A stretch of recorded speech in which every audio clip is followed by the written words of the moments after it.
Hi. Sorry I didn't do one yesterday, but basically this is pretty much going to be my Christmas um, review slash rant slash update slash whatever. Yeah, so I went to go visit some family. I finally saw my nephew Ren for the first time, and he's a cute little thing, little infant. And so we went. I saw him, saw my brother, and my brother's girlfriend says that she's throwing away an entire box of DVDs because they're trying to clear out their house. So, you know, I had managed to score not only a giant can of popcorn, which is not here at the moment, which I will explain shortly, but I managed to score a big box full of DVDs. And so I brought that home. And then yesterday, when I was supposed to go back to work and everything, my transmission started to give up. Actually, it's for 5 minutes there. It was like the ending to License to Drive. I have somewhere right in here in the kids section, young teen section, where it's like I did not have reverse. Yeah, I'm trying to back up here, and I put it in reverse, and it's like the engine would rev, but nothing would happen, and it stuttered again. And I'm like, fuck, my transmission's going. So I had to go and turn it in, and then I had to wait. No, wait, sorry, that was today. Sorry, that was this morning. And then I had to wait like 2 hours for a lift to show up. Sorry, I called a friend to come by and pick me up. Of course, she couldn't. I don't know what the hell happened there. She just kept saying she couldn't do something or other. So, but she sounded very apologetic about it. So, yeah. So then I used the app to actually get an actual lift, and then I came home. Went to the store, um, bought some food because I can't work. I can't go buy a burger, so I just got some food, make myself some burritos and stuff. So that'll be fine. Anyway, what I wanted to get to is the review part or rant part from this. Now, when I saw this, I'm like, oh, this sounds interesting because I've never heard of this. Okay, let me read to you the top of what this thing says. So this is the banner headline thing, the marquee here on the DVD cover. A zany cartoon feature for everyone who loves The Simpsons. Immigrants from the animators of The Simpsons, L.A. Dolores Vita. They came to the U.S. to chase the American dream. Now they're stuck with it. Yes, so I'm guessing this is an Eric McCormick and Hank Azera. This is animators. But if anyone bothers to look at the animation design and, you know, how they animate, so the animation itself, this looks suspiciously a lot like a Nickelodeon title. I mean, these look like the same animators that did Rugrats and Wild Thornberries and all those other ones, like Rocket Powered and all that.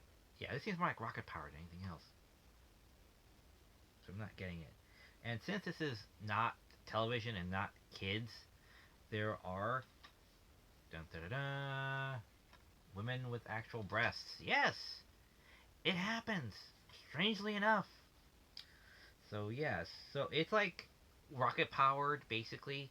If it was about adults, or as told by Ginger, if it was more about adults, and they bother to say women have more than just an A cup, basically that's it. So basically, our lead two characters are trying to establish they're illegal. They call them illegal immigrants, but then I don't know the full backstory exactly 100%. But they're two guys from different countries, and they come to America. They live in the same mini apartment complex. I've delivered to the same type of mini apartment complex is on my various routes. So, or area is what it is. And sorry, I just ate. So, and they're trying to provide for their families, trying to get a job, period, and provide for their families.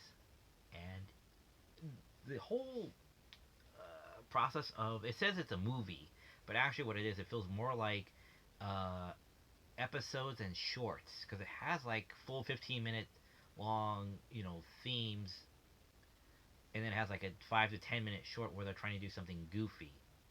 So it has like an episode, so it feels more like a mini series. If anything, it feels like a very short 6 episode season one or something like that. If you add in the commercials and intros and closings, it feels like that. Where these guys are trying to do one thing, and then like the next scene is them on a completely different adventure or wackiness and hijinks ensue and shenanigans, all in the vain hope of getting a job and getting the girls. Which apparently is interesting. What happens is that they keep getting a job and then keep getting the girls, all for 5 consecutive seconds before they lose the job and then lose the girls. Up here, let me show you kind of what I'm talking about here. Okay.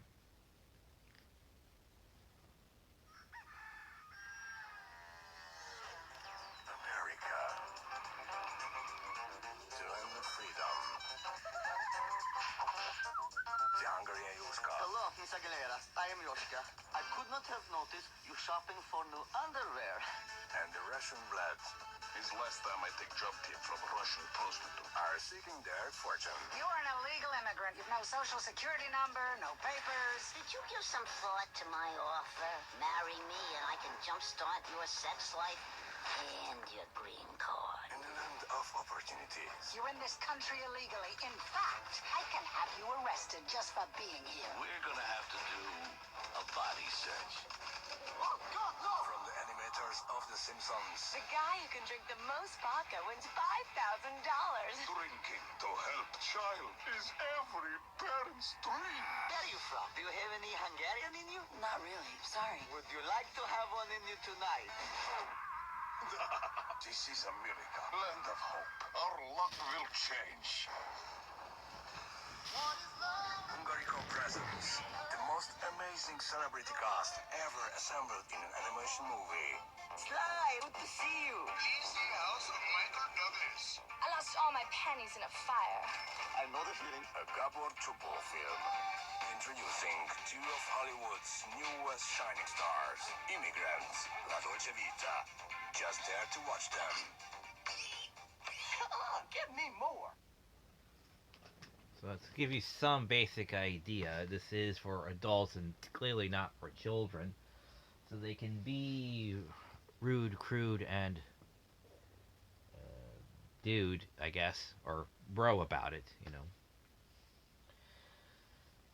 So then that's the thing. That's the premise. That's basically the tone and feeling for this movie. I kind of like it, and yes, it's supposed to be a little offensive and insulting of how immigration is, not immigration, but immigrants in America have to deal with trying to, find their way or achieve the American dream is what we've been calling it. Sorry. And, I don't have lice, I just have, it's a condition thing.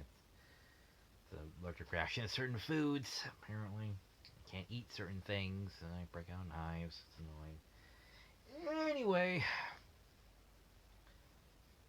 So, yeah, so immigrants,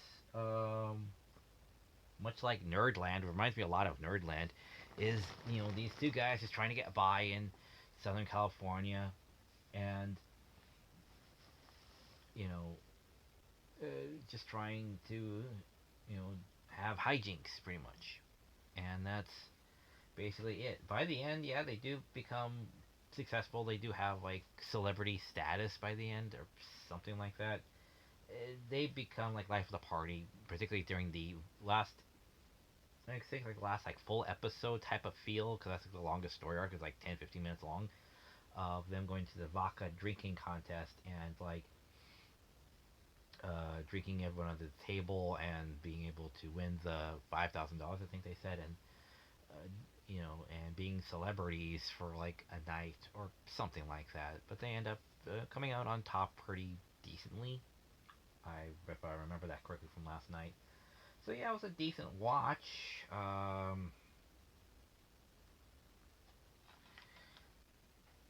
It's a little refreshing to see that that the trope, much like in Florida, where they say Florida since the '80s. They said Florida. Oh, look, it has these beautiful beaches and rich people, and the beaches are full of hot babes, right? And I've been to Florida. Beaches are not full of hot babes, not even close. Granted, I've only been to one beach, but seriously, you think you would come across like one thin person who's young and attractive? Not even one. It's just ridiculous. So much like here in California, how we're saying, "Oh, look, there are women everywhere, and they're all beautiful and gorgeous." It's kind of refreshing to say, even in an animated feature, that they will actually utilize that trope. As opposed to everything else, which is pretty much on television or a semi-streaming service, that everyone is just basically an A cup, and it's really annoying because like that's what the world's populated by, A cups. That doesn't make any sense. This is just yes, everyone has some sense of erotic sex appeal. Granted, a little too much, but then it's a trope. It's a trope. So yeah. Uh, what else more is there? The only person I recognize out of this says the featuring the voices of Hank Azaria. I believe I recognize that from somewhere. I'm sure it's one of my favorite voices. I'm sure. Dan Castellaneta, which by the way is Homer Simpson and a whole slew of other stuff. He was the television voice for Genie and Return of Jafar because Robin Williams did Aladdin 1, then Aladdin 3 when he was apologized to by the owner of Disney and then was welcomed back. So that's why Return of Jafar and the TV series was done by Dan Castellaneta. He also did Earthworm Jim and a slew of other Saturday morning cartoon characters. Um, Tom Kenny, Eric McCormick, another name I guess sounds familiar. Freddie Rodriguez, Larnie Newman, and Carl Lambly. Whatever exactly they are, I'm pretty sure I'm fans of their voices too. I don't know all of them by name. Be quiet. Please, give me a break here. So yeah, it's well animated. There's nothing gratuitous with the nudity, particularly with the females. It's more of just uh, soft core, if anything. It's more just giggle and scantily clad and giggle some more, and then suddenly random pillow fight. There is a random pillow fight on a tour bus, mysteriously. It's one of the 5-minute shenanigan stories where the guys try to get um, jobs as being tour guide buses after that one bus ride they had where girls were just suddenly there and then the pillow fight breaks, ensues. Yeah, so that's why it feels more like they just took like a short season one and they just compressed it all down to a movie length thing. But the beginning and ends feel the most fleshed out because those are the ones that spend the most time on developing an actual arc. For the time, them trying to get into something, them doing something, and then coming out of it again, kind of on top. So that's good. That's about it. That's all I can really say about this thing. Nerdland is not as interesting as this though. This gives him like these guys are they start out as kind of like losers, but then they kind of like gain their fame as the story progresses. As opposed to Nerdland, yeah, those guys were always losers. It's like even when they were given fame, it's like they were just still just don't know what to do with it, and they're even trying to get rid of it. And then it's like they ended kind of like okay, which is kind of a bit better than how they started out, but honestly, it's more about the atmosphere and the environment they are in. Basically, it's the world around them versus the world themselves that are interesting and worth returning to look at again on the second viewing. Just saying. As opposed to this, they're interesting characters, much more interesting characters than Nerdland. Um, and side characters are nice too. They come in, they're not too ditzy brained. They're rather nice and a bit tropey, okay, and stereotypical, but they all have a sense of self-respect to a certain degree, which is rather nice. You know, not a lot, but it's there. And everything has more of a joke to it, which is kind of okay. Feels a bit more 90s ish, but it's nice. I prefer 90s comedy over anything today. So yeah, so it might be a bit, also a bit more of like Duckman. If you're ever seeing Duckman, it's like that. Um, so I recommend this a bit. Again, it's based if you find yourself easily offended or not, or what your quality of joke is. I say check it out, see if it's for you. If not, then okay. But yeah, don't let the animators of The Simpsons fool you. This feels more like a Nickelodeon product that was given over to the direct DVD treatment so they can actually have some sense of sex appeal in it. Yes, so other than that, that's about it. So yeah, just check it out, see what you think. Alrighty, so I have like the next 3 days off, pretty much. So I don't know what else to do. So I don't know. Maybe find that girlfriend I've always wanted. I don't know. But so until next time, fair faithful viewer, remember the drive-in will never die. Bye.